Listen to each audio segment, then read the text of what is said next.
Ya, kan sudah saya sampaikan bolak-balik komitmen pemerintah untuk tahapan pemilu ini berjalan dengan baik.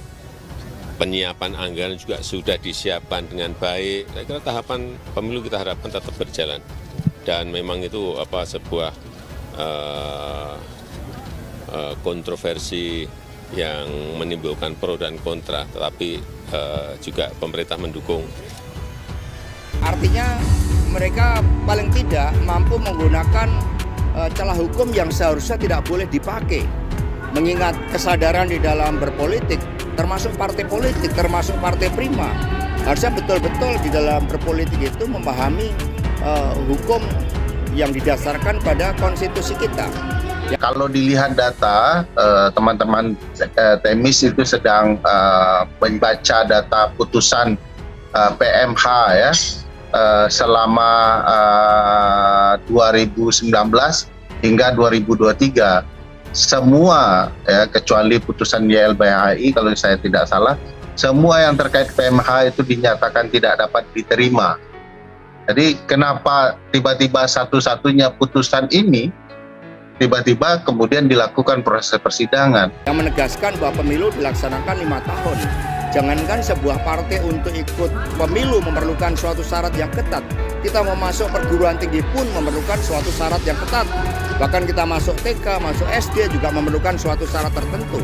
Dengan demikian ketidakpahaman terhadap ketentuan-ketentuan yang menjadi suatu kriteria bagi partai politik untuk bisa ikut pemilu sangat disesalkan oleh PD Perjuangan, dan itu tidak dipahami oleh Partai Prima.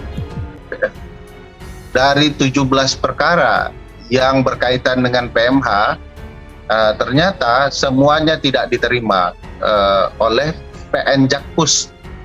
Nah, kenapa kemudian khusus kasus yang diajukan Partai Prima ini tiba-tiba muncul gitu ya?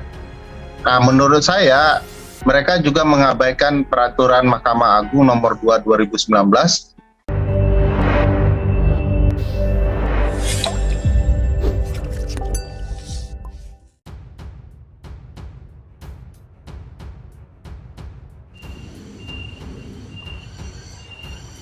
Buntut menangkan gugatan Prima, 3 hakim PN Jakarta Pusat dilaporkan ke Komisi Yudisial Jakarta. Kompas.com, Majelis Hakim Pengadilan Negeri Jakarta Pusat yang memeriksa dan mengadili gugatan Partai Rakyat Adil Makmur dalam kurung Prima terhadap Komisi Pemilihan Umum dalam kurung KPU terkait tahapan pemilihan umum pemilu dilaporkan ke Komisi Yudisial dalam kurung KY. Diketahui PN Jakarta Pusat memenangkan gugatan Prima dan menghukum KPU sebagai pihak tergugat untuk menunda tahapan pemilu yang telah berjalan. Adapun majelis hakim yang memegang perkara ini dipimpin oleh T. Oyong, H. Bakri, dan Domingus Silaban.